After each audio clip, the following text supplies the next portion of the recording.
Un arrêt vasculaire cérébral ou AVC est un arrêt brusque de l'irrigation sanguine du cerveau.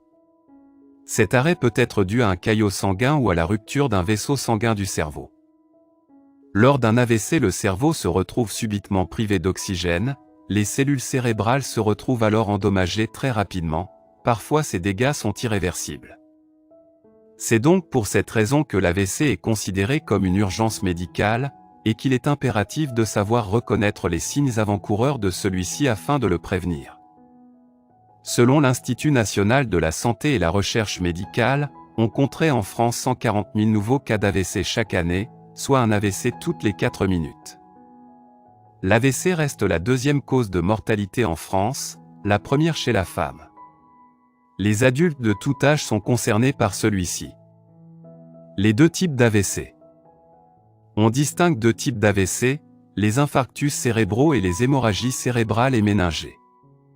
Il faut savoir que les infarctus cérébraux consistent 80% des accidents vasculaires cérébraux. Ils surviennent le plus souvent lorsqu'un caillot sanguin dans une artère vient empêcher le sang d'irriguer le cerveau. Les hémorragies cérébrales et méningées représentent 20% des AVC et correspondent quant à eux à la rupture d'une artère cérébrale. 7 signes précurseurs d'un AVC. Un engourdissement ou faiblesse soudaine du visage, des bras ou des jambes d'un côté du corps.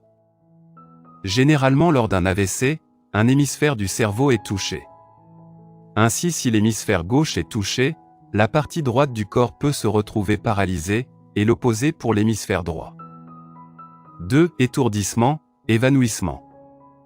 Si vous notez une soudaine perte de balance et que vous sentez que vous allez vous évanouir, n'hésitez absolument pas à contacter un médecin car cela peut être le signe d'un AVC. 3. Problème de vision. Un AVC peut donc affecter un hémisphère du cerveau et pas l'autre.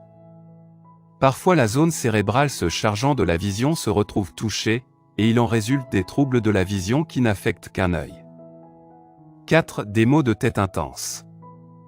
Si vous éprouvez des maux de tête très douloureux et que vous n'arrivez pas à en expliquer l'origine, cela peut possiblement être un signe d'AVC.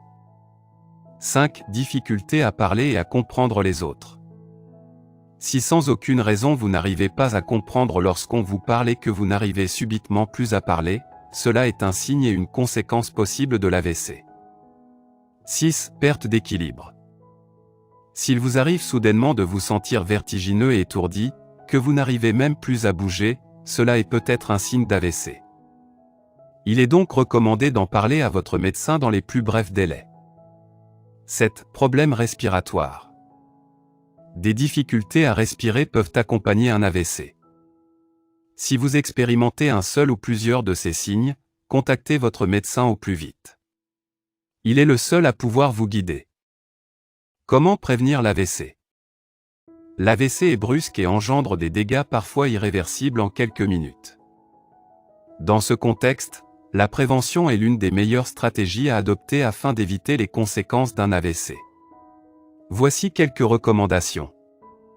Fumer est un facteur de risque, il est conseillé de baisser petit à petit sa consommation de tabac jusqu'à l'arrêt complet. Pratiquez régulièrement une activité physique. Au moins 30 minutes par jour, 5 fois par semaine. Mangez sain et équilibré, en intégrant des fruits et des légumes dans sa consommation journalière, réduire le gras et le sel. Évitez l'alcool. L'obésité est un facteur de risque, n'hésitez pas à demander conseil à votre médecin afin de vous lancer dans une perte de poids si elle est nécessaire.